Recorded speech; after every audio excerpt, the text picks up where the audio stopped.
Stop Now, a social experiment enterprise. Hello, everyone. Welcome to another episode of Stop Now. We have a guest returning today, and I'm very excited to talk to her. So let me introduce Barbara Hanson. How are you doing today? Hi, Rebecca. Melissa, got the wrong one. It's okay. Doing good, thank you. Thank you. So you have You'll see everything on the video. It's a 4-minute story of my life made in the Philippines, where there is no hope or awareness of sexual assault or domestic violence, which is what I speak about. So you can go ahead and show the video, and then you can start asking. Thank you for that.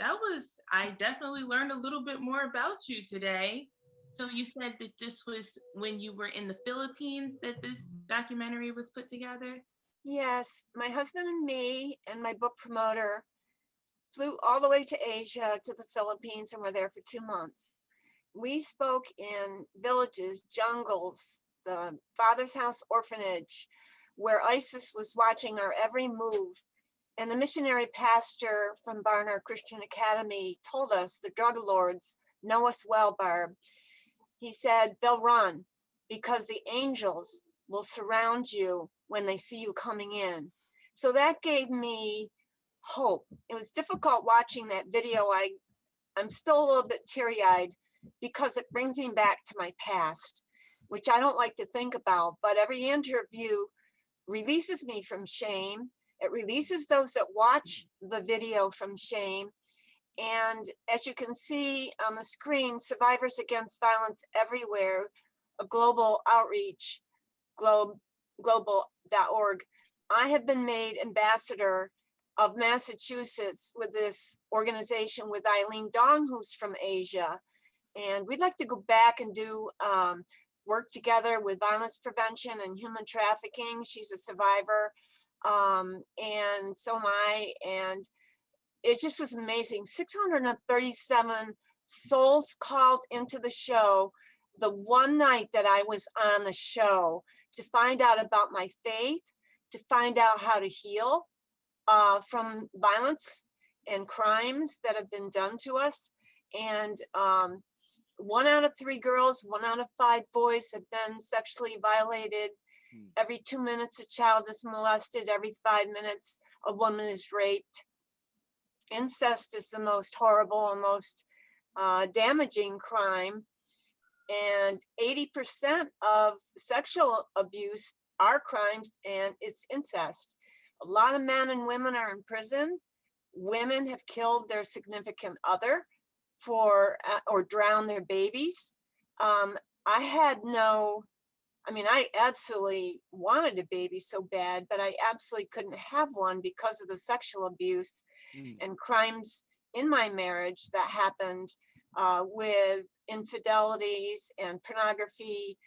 Our teenage sons found in, I found it in their room and asked where it came from, and it came from my husband. So a lot of Christian men as well go online. It's easy to access. It starts at age 6 by kids, and they watch these things, and men are wired to look. I get it, but it disrespects the wife.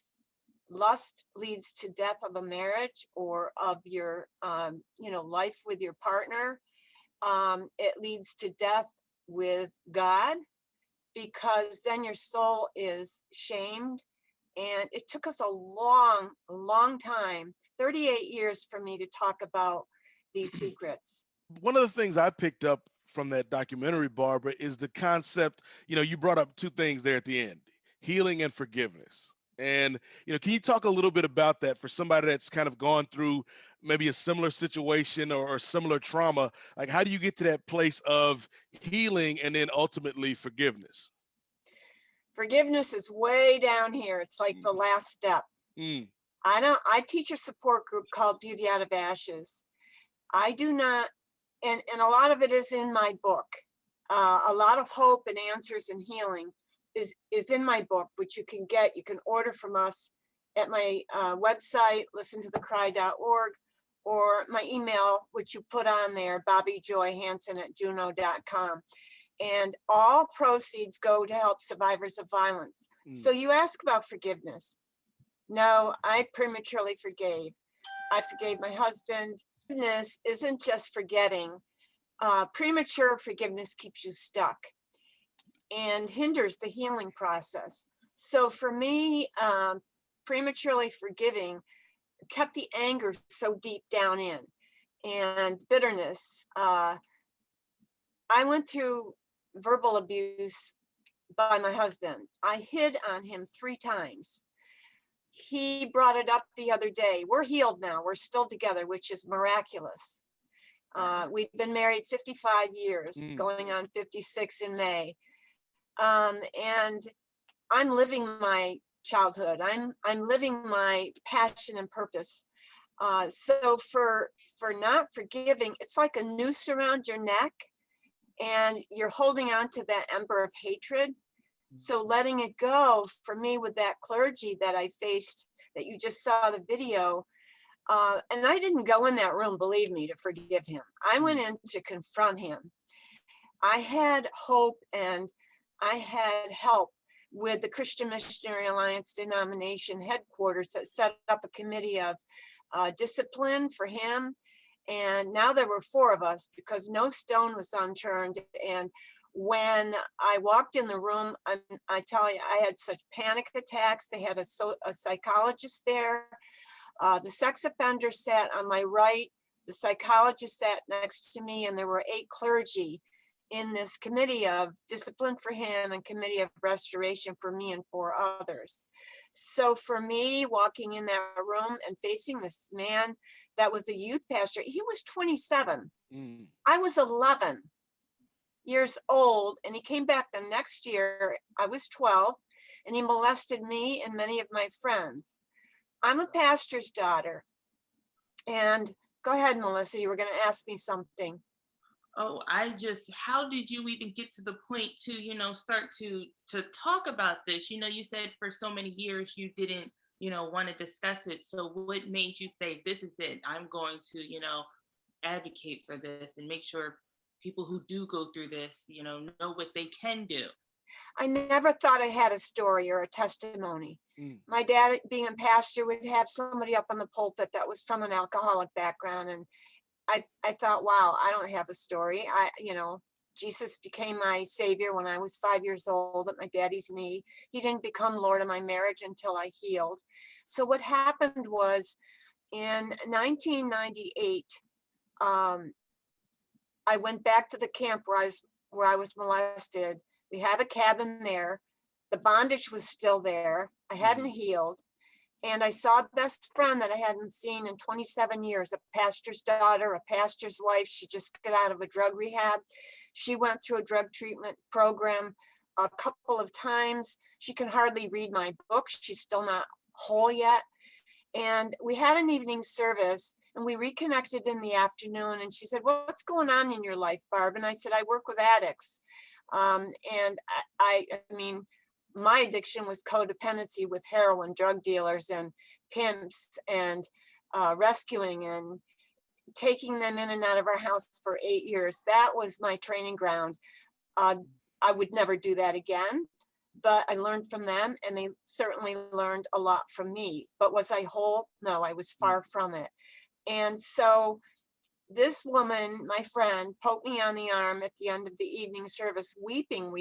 I ran down to the altar with her, and she started heaving, sobbing, and saying, I was molested. And I put my hand over her mouth and I told her his name. The Holy Spirit gave me that awareness. And we were inseparable. We cried and wept, and I shared scripture with her. And the evil started being exposed right then and there at that altar. And then in 1999, the Christian Missionary Alliance, my childhood denomination, set up a committee. In 1999, I walked in that room and I faced the abuser, as you saw in the video. And 4 of my friends, 3 and myself, walked in the room one at a time to face him. And I asked him, I told him what happened to me.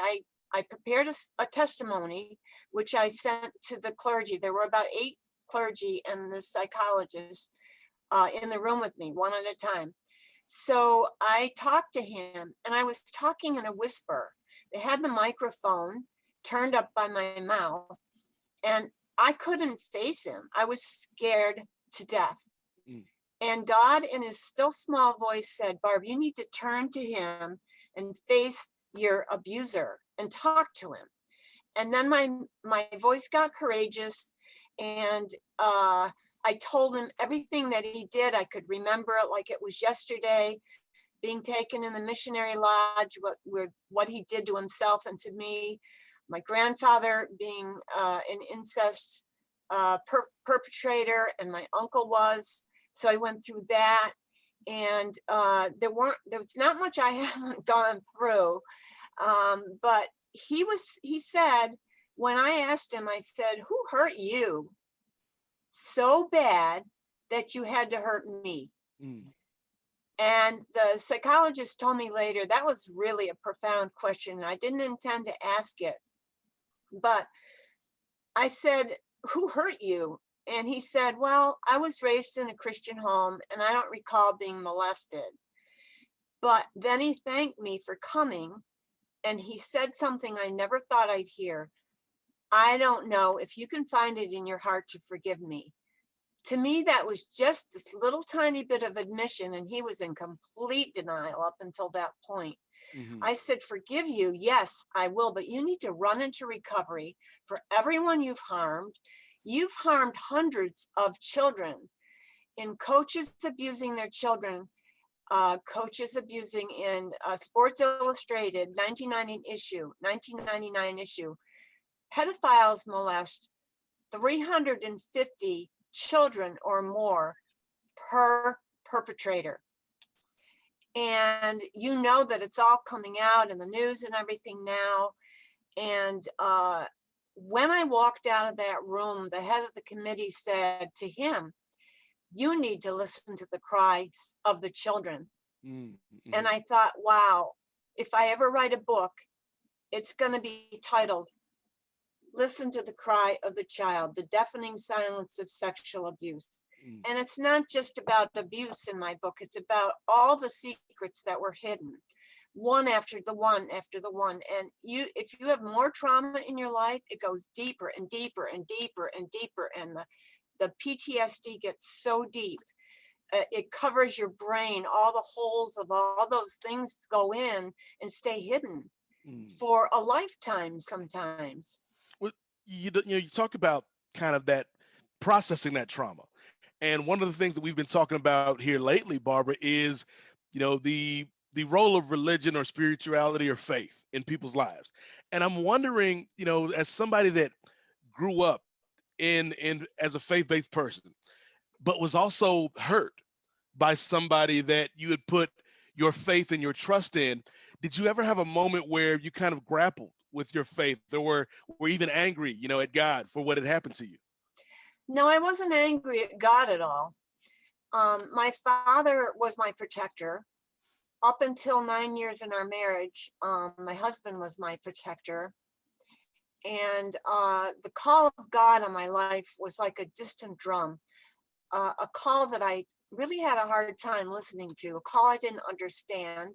It took me a long time to let go of the drug dealers. 8 years I took them in and out of my house. They lived with us. I got them into rehab, got them into programs and that kind of thing. They detoxed in my house.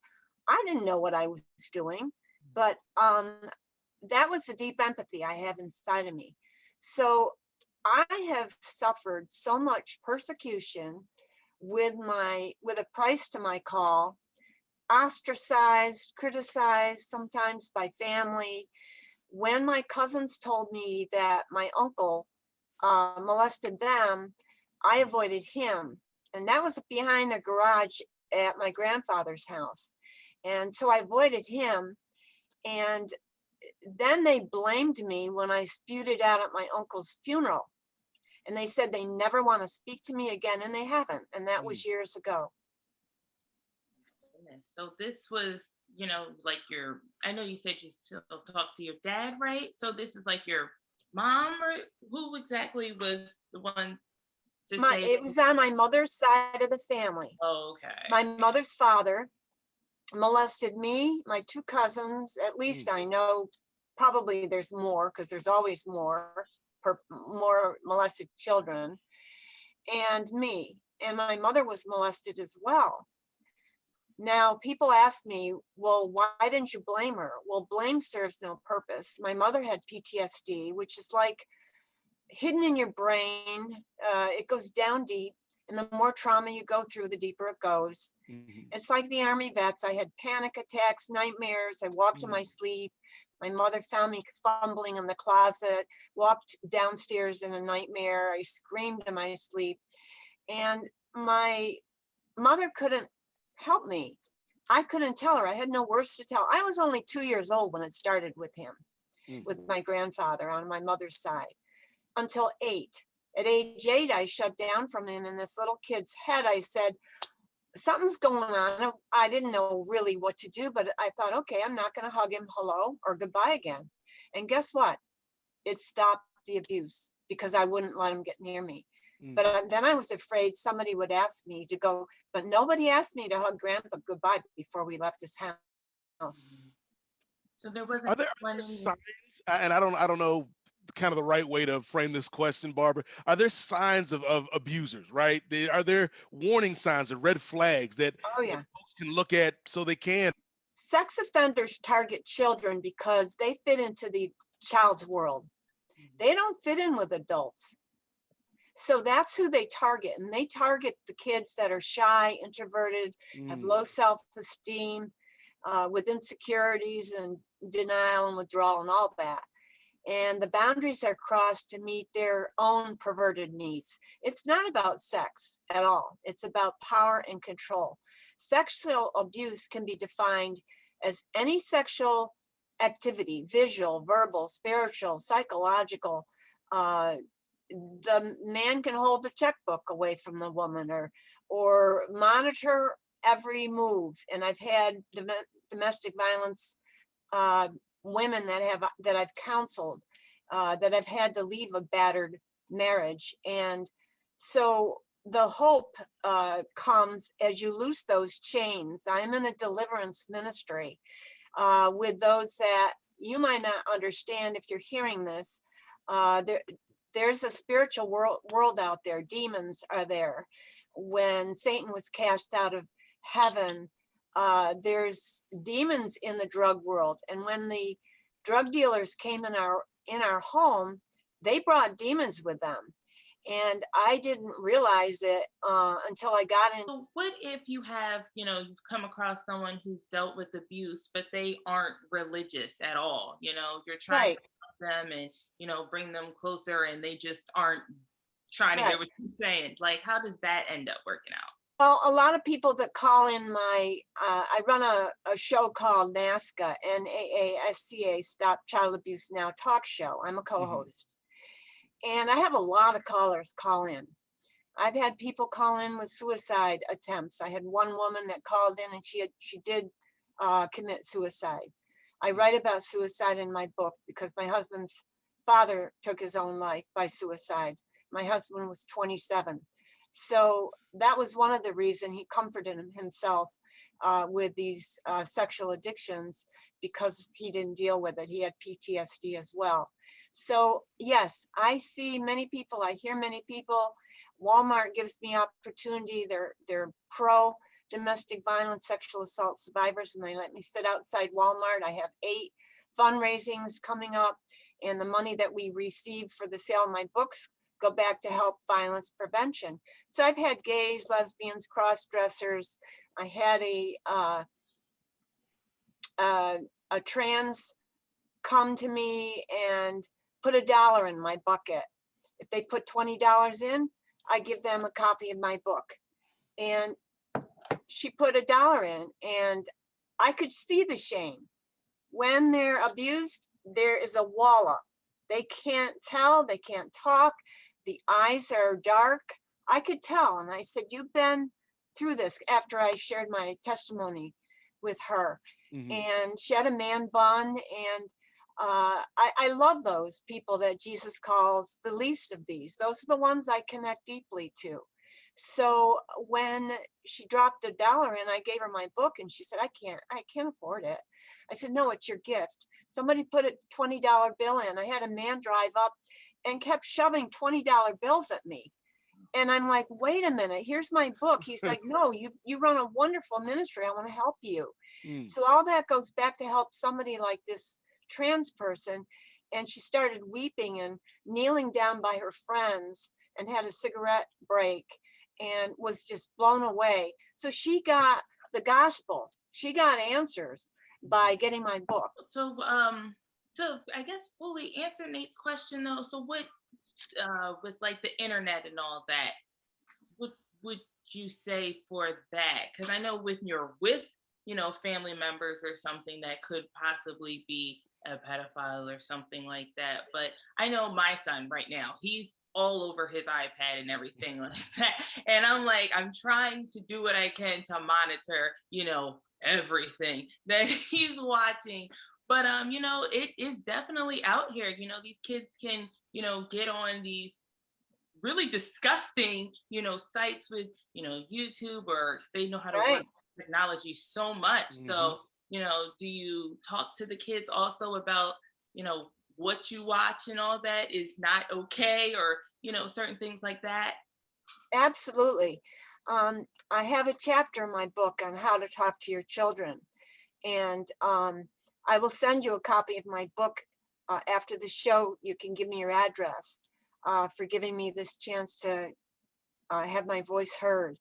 But yeah, you need to know, when we had 3 sons growing up in our home, I was aware. Moms need to be so aware. How old is your son?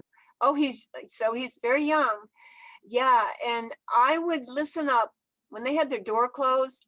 I'd listen to their conversations and hear who they were talking to, because I wanted to know as a mom. Mm-hmm. I'm talking like preteen, teenage years. Mhm. And they didn't know I was listening. I didn't stay long, but one of our sons had a friend that was buying him gifts. I was, being a survivor, I didn't know what was going on, and the flags were going up. Then he wanted to take him places. Mhm. So those are the kind of things you need to be very, very aware of. And you need to be aware on the internet what the kids are doing. I have nephews and nieces, 2 of each, and they're in their room on the computer all the time with their door shut. Mhm. I mean, really, how do you control that? A lot of it you can't, but you can, Melissa, with your son that's only 7 now. And when you read that chapter in my book, maybe that will give you some more answers in how to keep your children safe, and other parents that are watching the show, because we do need to be proactive. We need to talk to our kids. You need to talk to them even younger than 7. Don't scare them, stranger danger and that kind of thing, because Mhm. most people are not bad, but some people are. Yeah. And if you talk to them and tell them, if anybody wants you to go see their kitten in their house Mm-hmm. or their puppy, that's a red flag. Don't go Mhm. with anybody. Run home, scream, yell, kick them where it hurts, or scratch their eyeballs, or don't even get near them. Just run as fast as you can to the closest house, or and call the police. Is there something with, you just brought up the pandemic that we're still going through right now, Barbara? Is there going to be like trauma coming out of this and lingering effects? Because like you said, there are some people who can't get away from their abusers right now because people are quarantined, and people can't move about as freely as they would like. Do you feel like there's going to be lingering effects beyond what we can see with the pandemic when it comes to these young people that are being abused? Yes, unfortunately, because there are going to be some children that will have their alcoholic father come home drinking. And these children are hiding under their bed. And their mom and dads are fighting or screaming at each other. Those kids are afraid, really scared. I mean, I didn't have a dad like that. I had a clergy dad that protected me and loved me and didn't know what was going on until I told the secrets. And when I was going to face the clergy, well, I had told him about my dad, about my grandfather, Mhm. 3 years prior to facing the clergy. And he didn't have awareness or understanding. He could not help me. He wept for me. And he said, don't tell your mother. It's going to freak her out. And I thought, don't tell my mother. I'm not the perpetrator. So I was confused, but I shut Right. down for 3 more years. So then when I was going to face the clergy in this trial, I told both my parents the secrets, and Pandora's box came so open. My Mm. father was chiding me about taking in drug addicts in a safe house. I had a friend of mine she was abused, her husband was abused. She was a domestic violence survivor. I took her and her 2 kids in.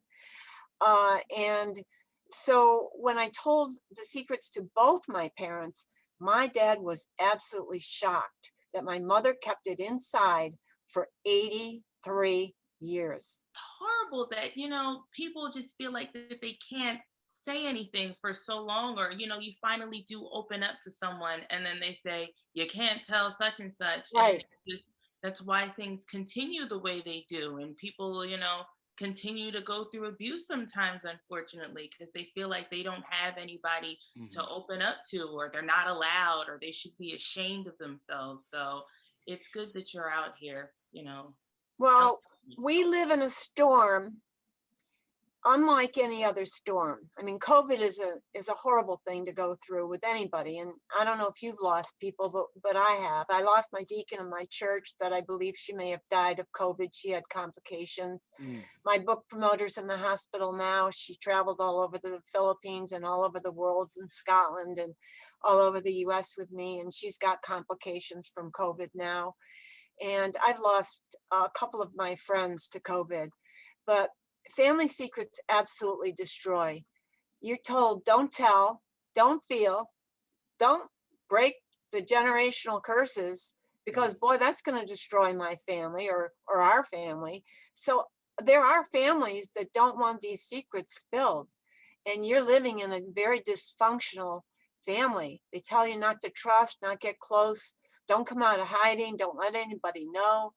uh, it's a mental and an emotional death. It's a double sickness where you feel all alone, you're empty, and every single survivor craves restoration and deliverance and intimacy.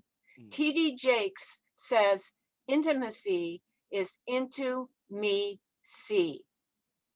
When you let all the walls down, you start grieving. Grieving for me was a huge step to healing. When I wrote my book, I penned it in 1 week Mm. after 38 years of silence. I had it in journals. I couldn't look at the journals for that many years, but I had all the pain from my marriage and things that I'd gone through as a little girl and as a preteen and an adult, and the inability to conceive a child. It literally shut my body down. So grief was a long, long journey out where you feel I'm all alone and I didn't have anybody to help me. It was a grief that spilled out of my soul damage with losses when I wrote my book, and I Mm. couldn't stop writing it. Then I got it published 3 years later after I faced the clergy. Definitely. And I'm so sorry, but you're so strong to be able to, you know, go through everything the way that you have, and you're able to talk about it. So Mm. just thank you. And Yeah, thank you and to for be able to, like you said, Melissa, to use that pain to help others. I think that's like that next level. You know, a lot of people are hurting out here and don't have the answers. And like you're saying, Melissa, they feel like they can't talk to anybody because nobody will understand. And so, yes, we really appreciate the work that you're doing out here, Barbara. I am going to do it till the day I die. I just am called into it with a passion and God given purpose. with his anointing and his appointing to set other captives free. Have any final thoughts for us today, Barbara? Thanks again so much. Yes. Those who remain silent about sexual assault or sexual abuse or domestic violence are as complacent bystanders and as guilty as the rapists they protect. He who oppresses the poor shows contempt for their maker, but whoever is kind to the needy honors God. Proverbs 14:31. When we grasp, we lose. When we give to God, we gain.